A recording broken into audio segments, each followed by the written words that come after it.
Good morning, thank you. We're actually, right, as we read most weeks, a Torah portion, this week during Sukkot, we don't read from a regular weekly parasha. We read a special section for Sukkot, which can be found here on page 538 in our Etz Chaim Chumash. It's Exodus chapter 33, verse 12. And the reading goes up until Exodus chapter 34, verse 26. But we're on page 538. But before we delve into kind of what the reading is today and really think about it, I want to discuss kind of what might be the connection here to Sukkot, why this was chosen as the reading. I wanted to point out that there is actually a Torah reading that we're reading, for instance, this afternoon, Shabbat Mincha, that we actually read this last Saturday afternoon and Monday. Usually, whatever is read during the week preceding Monday is what's read on Shabbat. And this is the only instance in the entire Torah where there is a Torah reading that is read on Shabbat afternoon, Mondays and Thursdays, unless it's Sukkot, that is not read on a Shabbat morning. There are 54 parshiot, 54 Torah portions in the Torah. 53 of them are read on Shabbat mornings, but one is never actually read on a Shabbat morning. The only morning it's read on is Simchat Torah. I mean, that's the final Torah portion, Vizot HaBracha. You just have a question in mind on Shabbat Mincha and Thursday, Friday mornings. What is read on a week like this? Is this what's read? No. So that's a good question. So on a week like this, Monday was, Shabbat was Yom Kippur and has special readings throughout. So Shabbat afternoon had a special reading for Yom Kippur. Monday morning, we read from the Torah, and we read the first 3 aliyot from Vizot HaBracha. Thursday was already Sukkot and had a special reading for Sukkot, which is different from the Shabbat Sukkot reading, but is a Shabbat. So there's different, every single day had a different reading, which is unusual, but when you fall in Tishrei in the holidays, there are different Torah readings. Vizot HaBracha is the very last Torah portion, which is read the beginning leading up to Simchat Torah. And we read the rest of Vizot HaBracha, all of Vizot HaBracha on Simchat Torah, and immediately we conclude, and the final aliyah, the 7th aliyah on Simchat Torah morning is no longer in Vizot HaBracha, but we roll the Torah back, or in our case, we pull out another Torah that's already rolled back to the beginning. And read from Bereshit, read the very beginning of the Torah so that there's a connection. And in fact, many rabbinic commentators have made a nice connection. The last word in the Torah is Yisrael. The very first word, you may know, Bereshit, and connecting the last letter, the Lamed, with the first letter Bet creates Lev. And many commentators speak about this connection that by tying the Torah together, connecting the end to the beginning, immediately we're creating heart. We're showing that our heart is tied to the Torah. And a lot of beautiful midrashim and commentaries on that connection. Rabbi? Yeah. Don't we read Kohelet today? So Kohelet is traditionally read on Shabbat, Chol HaMoed Sukkot, yes. I was running family programs the last 2 days. Occasionally at our congregation, we sometimes read it on one of the first 2 days. But traditionally it is read on Shabbat Chol HaMoed. So I believe they're reading. Maybe someone who's not in the family services if we did it one of the last 2 days. But I believe they are, we are reading Kohelet on Shabbat. Is Chol HaMoed Sukkot. Okay. So, yeah, no, and it's a good point. There are 5 Megillot, and each of the Shalosh Regalim each have a Megillah scroll that is connected to it. So on Sukkot, it's Kohelet. On Passover, we read from Shir HaShirim, Song of Songs. On Shavuot, we read from Ruth, the book of Ruth. And then the other 2 are also designated to be part of the liturgy. Of course, Megillat Esther, the book of Esther, on Purim, and Eicha, right? The Lamentations is chanted on Tisha B'Av. So all of the Megillas have a place, but you're right, Kohelet is chanted today. It's an amazing book. My favorite holy book. Good. No, Kohelet is a fascinating, and shows wisdom that is perhaps, is unique in the biblical canon. I think is a very powerful, I find a lot of Yeah. it being down. Yeah. Rabbi Sachs says it's the key to understanding Sukkot. Yeah. yes. Do you want to share? Yeah. You know, the whole idea that the Kohelet was written by King Solomon. Yes. And who, I mean, it says in Kohelet in the second sentence that it, was the son of David who was king. So we know who wrote it. We don't know if he actually wrote it, but he was the king, that was famous for great wisdom. And Right. And so, what is that wisdom? What is that? And he was, he built the first temple, and the temple is the successor to the Mishkan. And it's all about mortality. Chevel, shallow breath. It's very Uh, shallow. And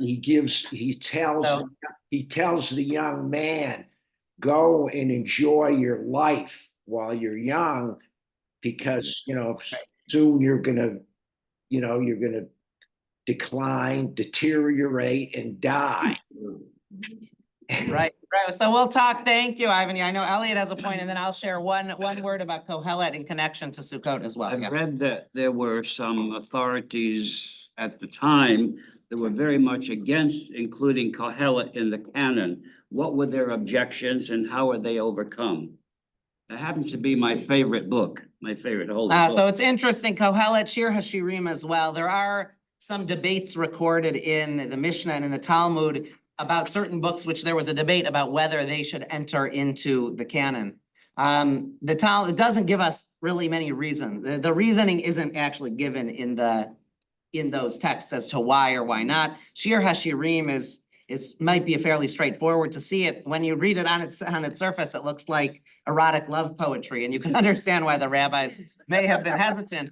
And they kind of redefine Shir HaShirim as being about the relationship between the Jewish people and God, which is how they understand it and how it comes to be part of the canon, perhaps, or how perhaps it was very popular and there was a desire for it to be part of the canon, and the rabbis, developed this metaphor to feel comfortable with it being part of the canon, perhaps. Kohelet, perhaps the same way, perhaps it was very popular, and it's wisdom that, while it could be depressing, right? This idea, there's nothing new under the sun, there's a time for all things. This is from Kohelet. It's world weary. And it's world weary, that's a great term, and I think also very, very connected to Sukkot, which is very temporal. We build the Sukkah is not meant to be permanent. It's supposed to remind us in many ways of our impermanence. That this is, we're living, being able to see the stars in the sky, that it's not meant to be permanent. And Kohelet is a reminder of the same thing that the Sukkah is, that the Sukkot is, that everything is temporary, that nothing is forever. It's interesting then, the way you say it, Eicha, Shir HaShirim, and I'm Eicha, Kohelet, Shir HaShirim. And there are questions about Esther. God's not mentioned in it, In other words, these are all questionable, at least those three are questionable. I don't know how to put it. It's a universal theme.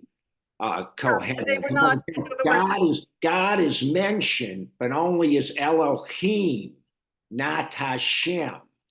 Hashem is used, like in an I-thou relationship. It's particularist.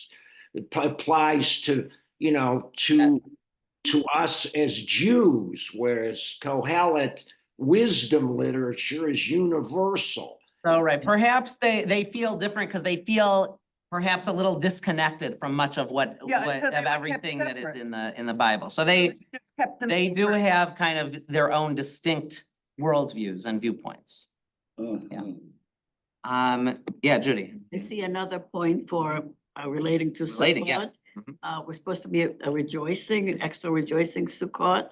And if life is short, take the moment now. Take the moment to rejoice. And in fact, we say Chag Sameach now, for any holiday, but the word Chag in the Torah actually specifically refers to Sukkot.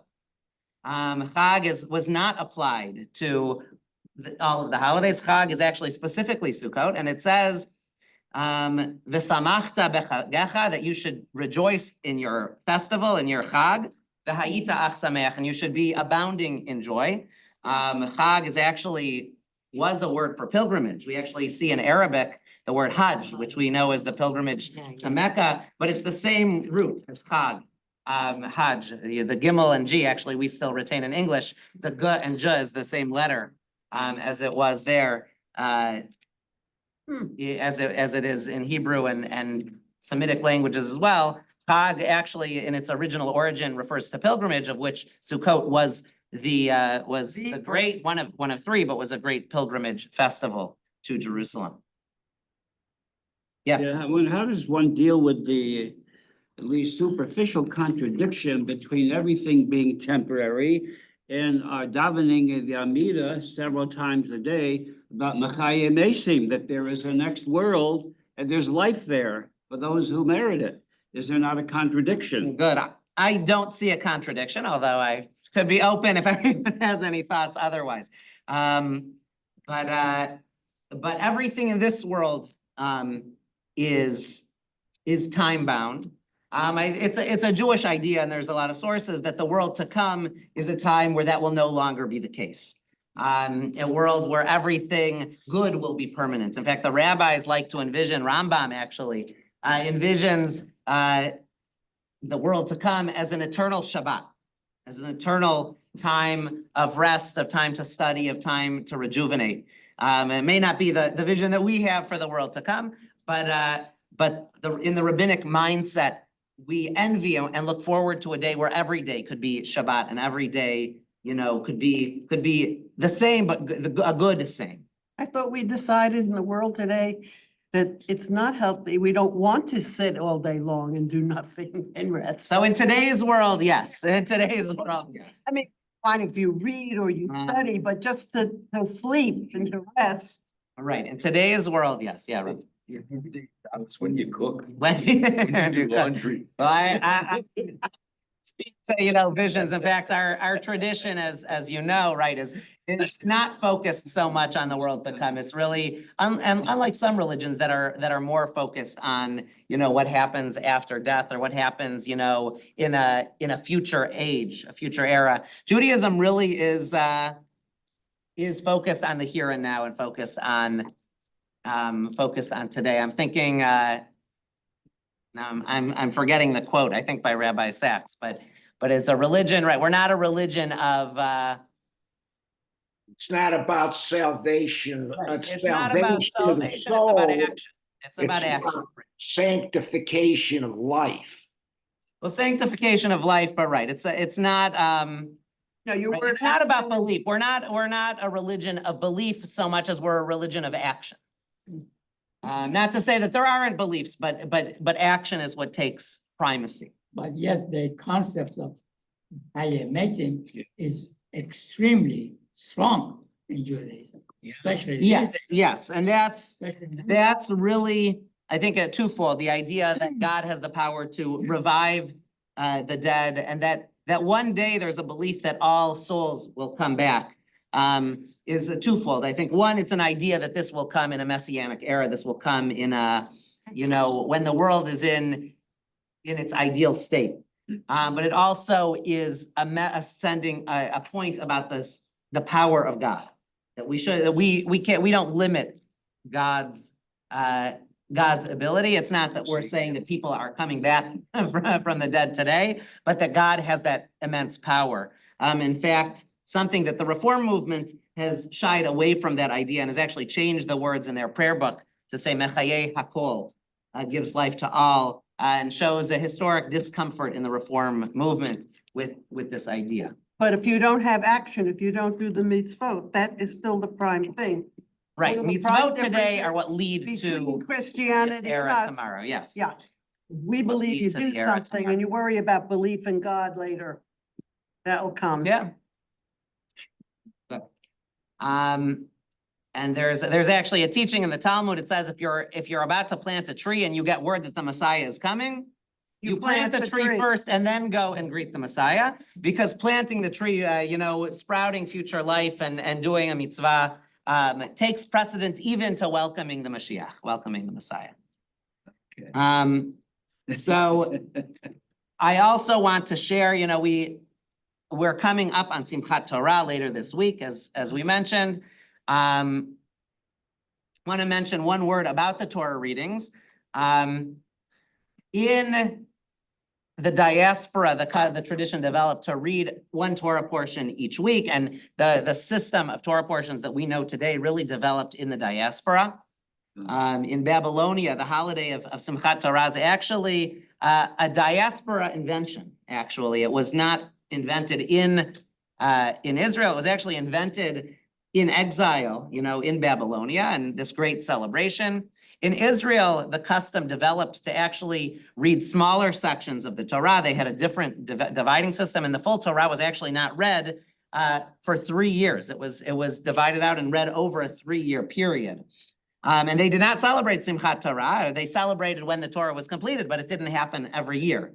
And we have, in some ways, merged those customs in the conservative movement today, not at every synagogue, but at most conservative congregations. We actually read a third of the Torah portion. We don't read the entire Torah over a 3-year period, the first part 1 week, then the next part, then the next part. But the first third of each Torah reading, of each annual division, we read each year, and then the second year of the cycle, we read the second third of each Torah reading, and the third year, we read the third third. So it may be a little bit of a misnomer that we read the entire Torah in our services over 1 year, but we do read sections from every single Torah portion, and we, of course, adopt, as Israel has as well, and now the entire world, of celebrating Simchat Torah. In Israel, of course, it's 1-day holiday, and so it's a very long. You think it's long here, it's even longer in Israel, where they combine the ritual for Shmini Atzeret and Simchat Torah together in 1 day. So I want to turn here to page 538. I'll begin reading in English and we can go around. We're on page 538. This is the reading for Shabbat of Sukkot. Chapter 33, verse 12, the middle of the page. And as I read, any comments, feel free, and any thoughts on, what might be connected to Sukkot here. Before you even start, can you give us context of where we are? So where are we? So we're reading from the Torah portion Ki Tisa. What is happening? This is immediately following the episode of the golden calf. Moses is on Mount Sinai, just to give thank you. This is a little preface for where we're at. Moses is on Mount Sinai. God is ready to destroy the Jewish people, right, who have committed this grave sin. And that is what's happening. Moses is responding.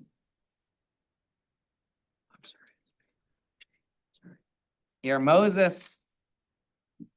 Sorry, I just want to Make sure. look. Moses and God have been speaking. Moses is convincing God now to spare the people. Moses has actually just said, right, if you wipe these people out, erase my name too. That Moses, pleads before God, and I actually see this as a pinnacle of leadership. In many ways, we look back to the beginning of the Torah. Noah is told by God, I'm going to wipe out humanity. Go build an ark and save yourself and your family. I found favor in you. What does Noah do? He goes and builds it, but he doesn't plead on behalf of humanity. A little later on, 10 generations later, Abraham, God comes and says, I'm going to destroy not the entire world, but I'm going to destroy Sodom and Gomorrah. The people are all wicked and evil. And Abraham pleads on behalf of the people. If there are even 50 good people, will you destroy the city? 45, 40, 30, 20, even 10 good people. Will you destroy the city? And God relents, no. And there's some debates. There's commentary in the Talmud how how Moses is able to effectively plead with God, and it's a great example of wrestling with God. Some commentaries say God knew all along, there weren't even 10 good people, but this was one of the tests of Abraham. But even the only good people are Abraham's family, Lot and his family, and they're brought out and the rest of the city is destroyed. For that reason, actually, is how our tradition comes to say that 10 people are what's required for a minyan, for a quorum of prayer, because only 10 good people would have been enough to save the entire communities. And so we say all we need, for a community of prayer is 10 good people. And that's where we come to a minyan of 10. It's nice, I didn't know that. But Moshe here pleads, it's not good enough if there are 50 good people, 40 good people. Everyone, is part of community. And Moses says, erase me from the story if you're going to wipe my people out. I am part of this people. And although he didn't commit the sin of the golden calf, he identifies with his people fully, and God relents. And so there's kind of a development of leadership that we see throughout the Torah to this point, and a pinnacle of standing up, for others and standing up for your community that we see Moses reach. How do you understand Aaron's giving into people and Aaron, right, that's Aaron gives it, that's a separate question, and Aaron tries to defend himself by saying, oh, they gave me and look what came out, as if Aaron had nothing to do with it.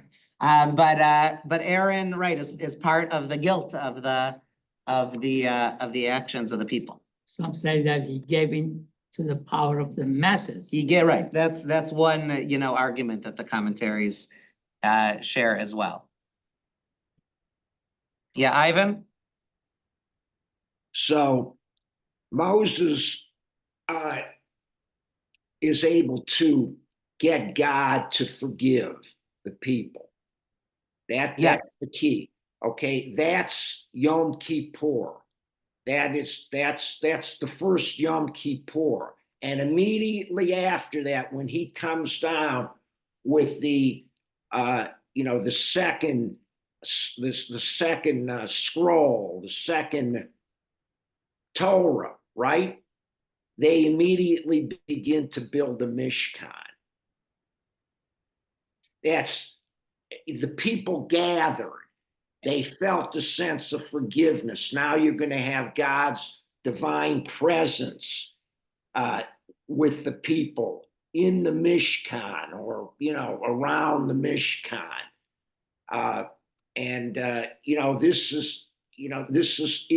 It's relative to Sukkot, because the Mishkan comes before the temple. It's the precursor to the temple, and you have Yom Kippur, and you have Kohelet. It's the letters. What are the letters? KLH. Kohelet means to gather, to teach, to gather, to bring the people together. Yeah. To teach, and we had that with Ezra and Nehemiah, which were the first Rosh Hashanah, when they bring them together they're coming back from Babylonia, some of them, right? And they're learning and they're gathering, and it's all the word Kohelet, KLH. Or is it K8? Yeah, KHL is about bringing the people together. So thank you, Ivan. So there is a connection here between this reading, which I'll mention in a minute, that you touched upon, kind of the time of what happened on the 10th, of Tishrei historically, and the 11th. This was the beginning when the tablets were re-given, and the beginning of the building of the Mishkan. And according to tradition, this 15th day of Sukkot was the day that the cloud, the pillar and the cloud of God, began to light the path of the Israelites on their journey through the wilderness, which we'll talk about, at the end. But here, verse 12, Moses said to the Lord, "See, you say to me, lead this people forward, but you have not made known to me whom you will send with me. Further, you have said, I have singled you out by name, and you have indeed gained my favor. Now, if I have truly gained your favor, pray let me know your ways that I may know you and continue in your favor. Consider too that this nation is your people. So now Moses has convinced God, God is going to spare the Jewish people, and Moses goes a step further. Moses wants to know God. Moses is already, actually, by the way, and we see it in the verse right before our Torah reading starts today, the Lord would speak to Moses face to face. Moses is the only figure, the only prophet for whom we have that wording, panim el panim, that God speaks to face. Other prophets later on, we know through visions, through dreams. Moses is the only prophet in here that it's written that God spoke to him face to face. But even that is not enough for Moses. Moses says, you have not given me all of your information, all of your knowledge. Pray, let me know your ways, right? If I have gained your favor and if I can continue in your favor, consider that this is your people. This is very interesting when you think about it. Moses is a flawed figure, as most of them are in the Bible, our leaders. And yet it's showing that God is willing to deal with people who are not perfect. Okay. That God is not willing and right. And in That we some are- ways, the human condition is that of imperfection. And so God God's is still willing to deal with us. working with the people is in general, right, is a sign that God is a partner with us and we are a partner with God. Yeah. It's interesting that in Arabic, Moses is called Moses, the word of God, meaning Moses who spoke to God. And then accordingly, the Jews in those communities are called the spoken people. In Interesting, Arabic, interesting. the exact word for speaking, for the one who is spoken to. Interesting, That's very interesting, yeah. Telling And this is what Moses, says here, or God says, I will go in the lead and will lighten your burden. And Moses says to God, unless you go in the lead, do not make us leave this place. For how shall it be known that your people have gained your favor unless you go with us, so that we may be distinguished, your people and I, from every people on the face of the earth. So what's happening here? Any thoughts? Yeah. Well, there's a discussion between Moses and God, and Moses is trying to teach God something, I think. Okay, well, you could argue, right, that Moses is teaching God. It's one thing to spare the people, but unless everyone in the world knows that this is your people, right? How are we going to be safe? You need to be in the lead. You need to guide us, right? Beautiful, yeah. It's like Sure. he's saying, God, you need to have some more skin in the game. You Okay, can't. yeah. You can't be all distant if you want us to be close to you. You've got to be there with us. Good, right. And this is actually, there's a classic, debate throughout Jewish history. Is God transcendent or immanent? Is God kind of on high, far away, distant, unknowable, or is God immanent, right there with us? And Moses is saying, right, you need to be there with us, right? Yeah. I think he wants the assurance of God. He wants God to be almost like an insurance for his journey and for his endeavor. Okay, good. So, Good. really. Yeah, no, that's great. So we're here, verse 17 on 539. And the Lord said to Moses, I will also do this thing that you have asked. For you have truly gained my favor, and I have singled you out by name. He said, oh, let me behold your presence. And he answered, I will make all my goodness pass before you, and I will proclaim before you the name Lord, which is Yud He Vav He. Here I will, declare before you my real name, and the grace that I grant and the compassion that I show. But he said, you cannot see my face, for no man may not see me and live. Right? So, yeah. Well, here God is acknowledging that he respects what Moses is trying to Yeah. convey and, okay. Right. God goes farther, closer to humankind here than in any moment in the Bible or in Jewish history, right? That God still says, right, no one can see my face and live, and that's a tenet throughout, the Bible and throughout Jewish tradition. But what's most unique in this moment is what happens next, right? That God, is prepared to share God's own self with Moses. And this is the moment we see that Moses is transcendent among all prophets of Israel. The Lord said, "See, there is a place near me. Station yourself on the rock. And as my presence passes by, I will put you in a cleft of the rock and shield you with my hand until I have passed by. Then I will take my hand away and you will see my back, but my face must not be seen." So Very precise. right, yes. this moment, and it's interesting. We think about God, we don't think about God as a physical presence. In fact, Jewish tradition is adamant. One of the 10 commandments is, you shall never have a graven image of me, of the gods, right? In fact, right, it's still our practice today. You don't have statues in the synagogue. You don't have graven images in the chapel or in the sanctuary.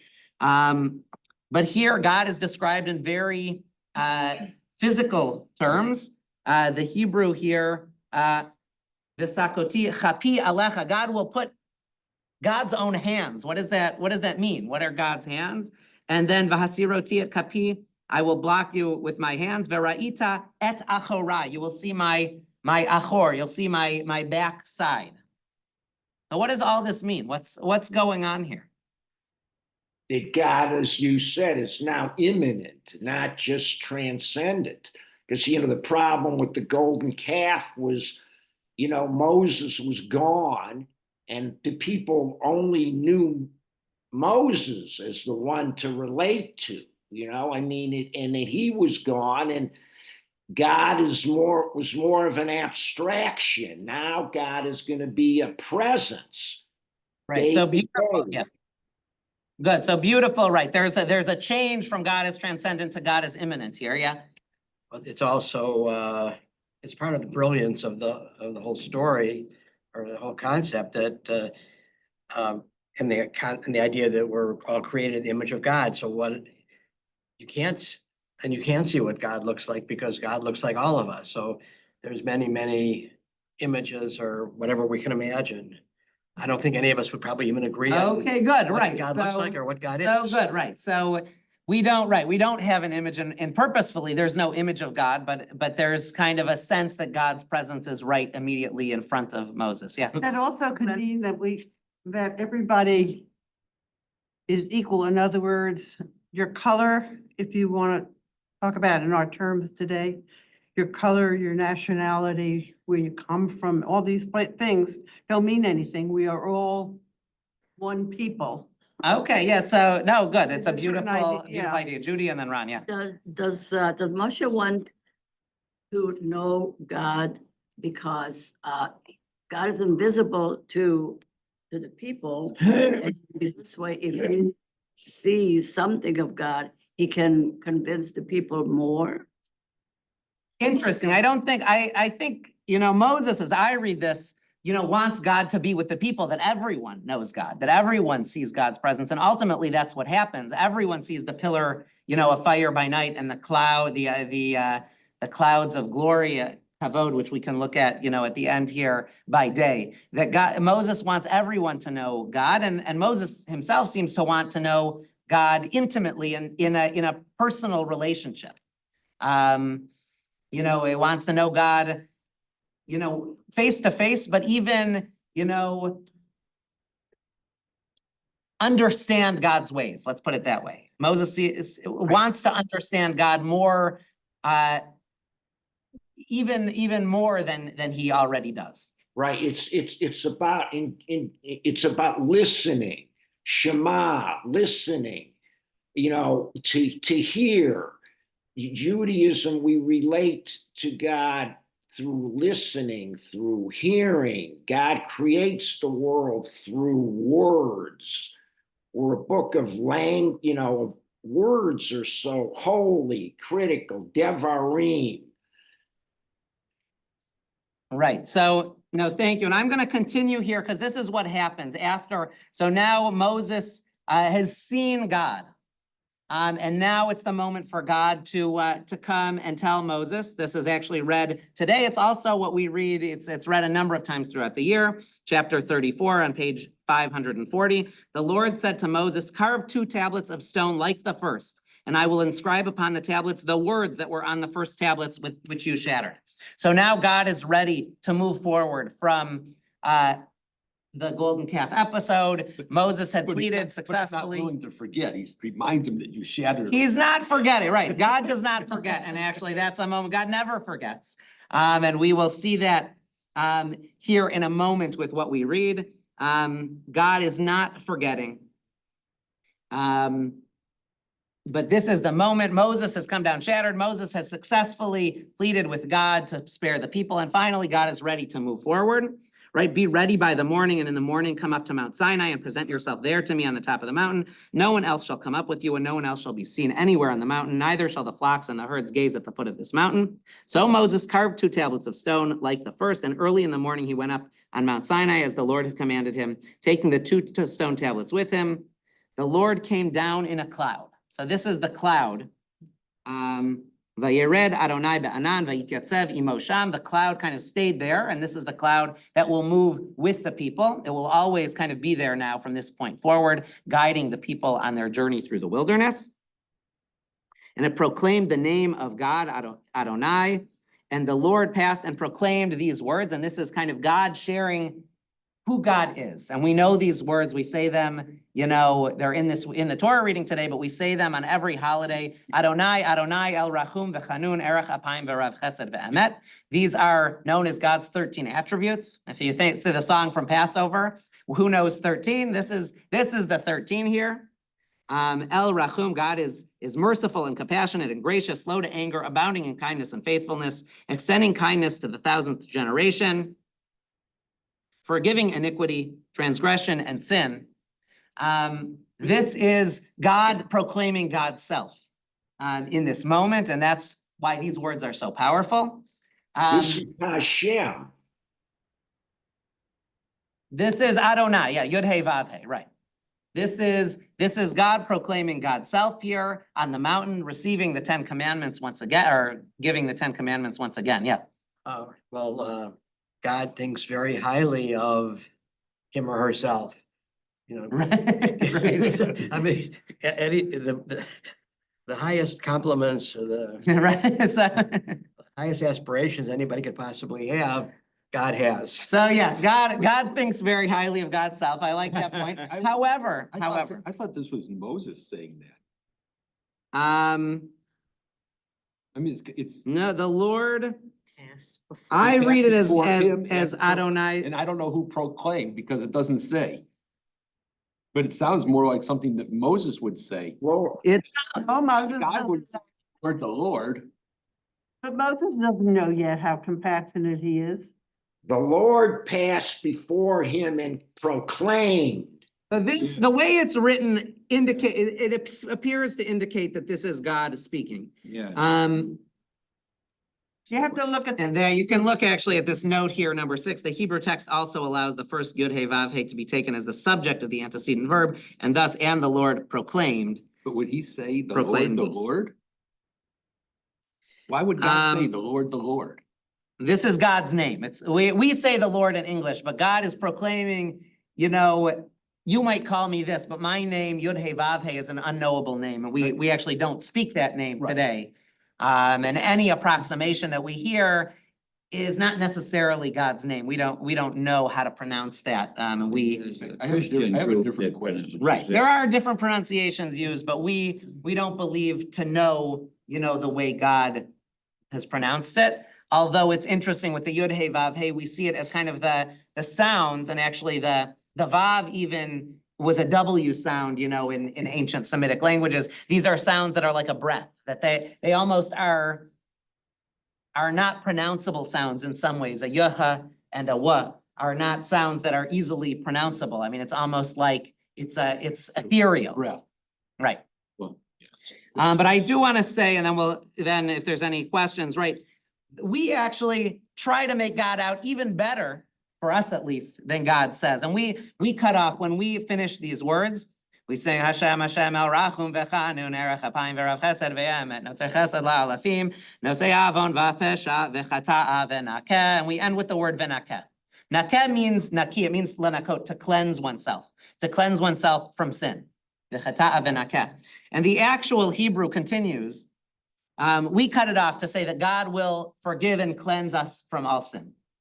That's not actually what God says. If we actually come to the verse, and I mentioned, right, God doesn't forget. God mentioned, right, having destroyed that Moses had destroyed the first tablets. The words are actually v'nakeh, and here I'm going to read in Hebrew, in verse 7. V'nakeh lo yanakeh, poked avon avot al banim ve'al banei banim, al shileshim ve'al ribeim. V'nakeh by itself means and will cleanse sin. V'nakeh lo yanakeh is actually an emphatic way in the Bible to say God will definitively not cleanse sin. So that what God actually says here, poked avon avot, God will revisit the sins of the fathers, of the parents, al banim, on their children, and al bnei banim, on the children of their children, al shileshim, on their grandchildren, ve'al ribeim, on their great-grandchildren. That God does not forget. When there is a sin, that sin, the punishment for that sin will be revisited not only upon them, God will not forget it when it comes to your children and your grandchildren and your great-grandchildren. We conveniently, when we beseech God with the 13 attributes, conveniently cut it short so that it appears to read that God will cleanse us from all sin.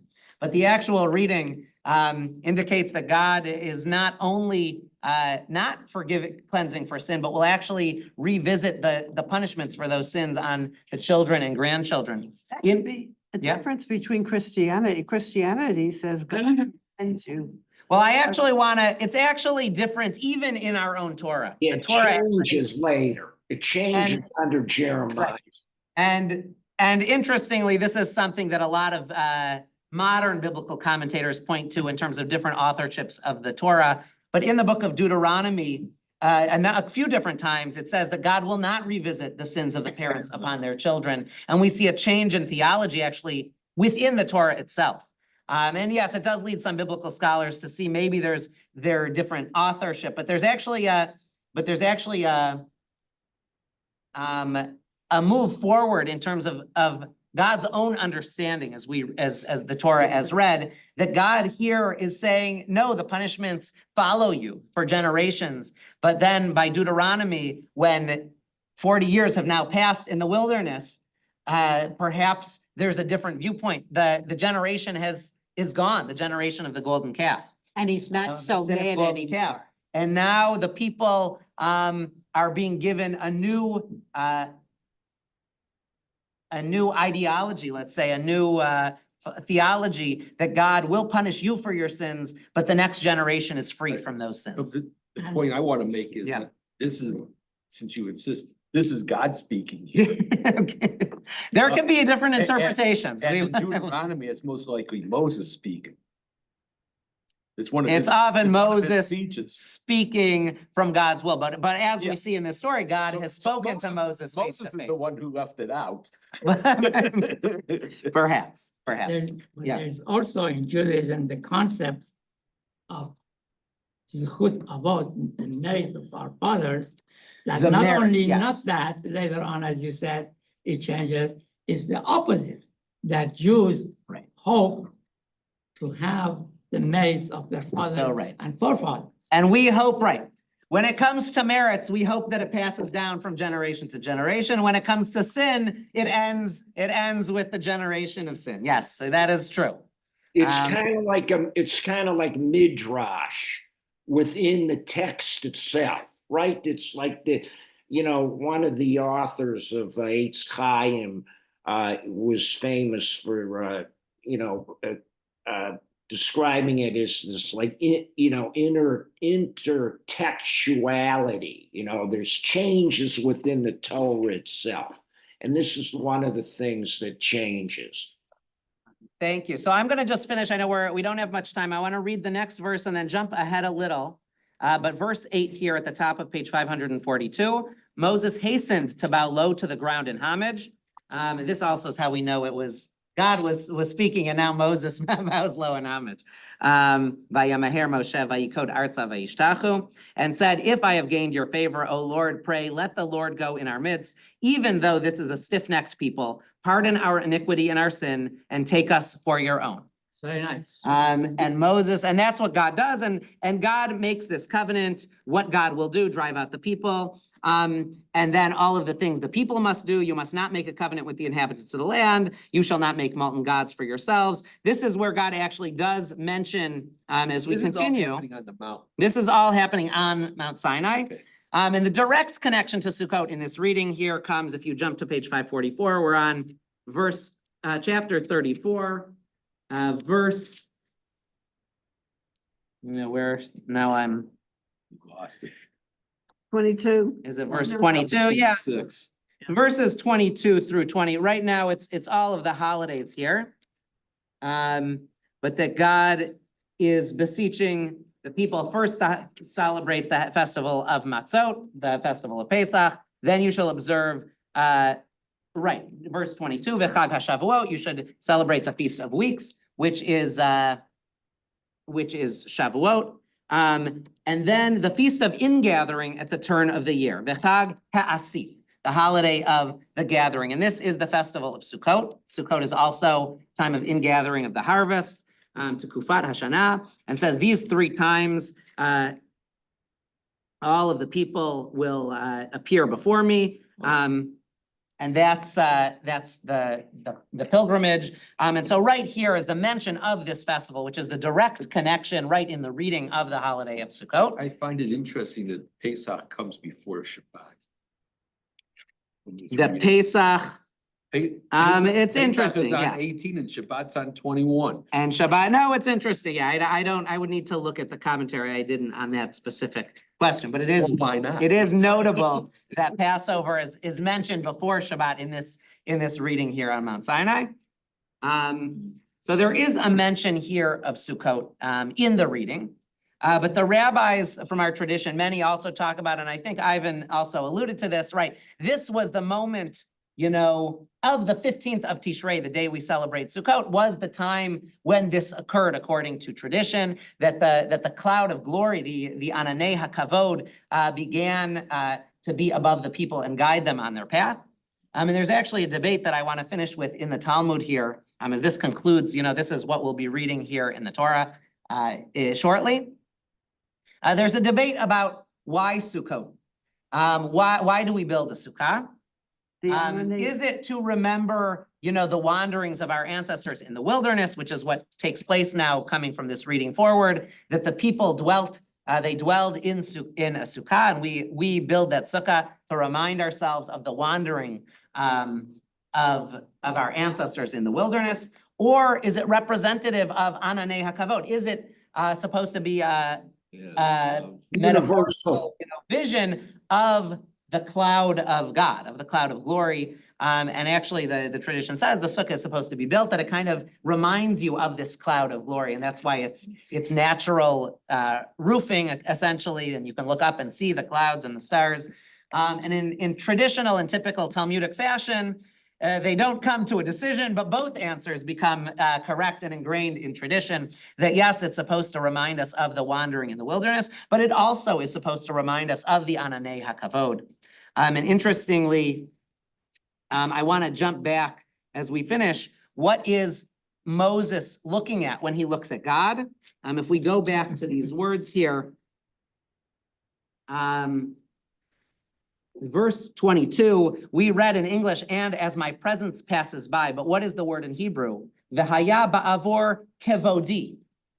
When my kavod passes before you.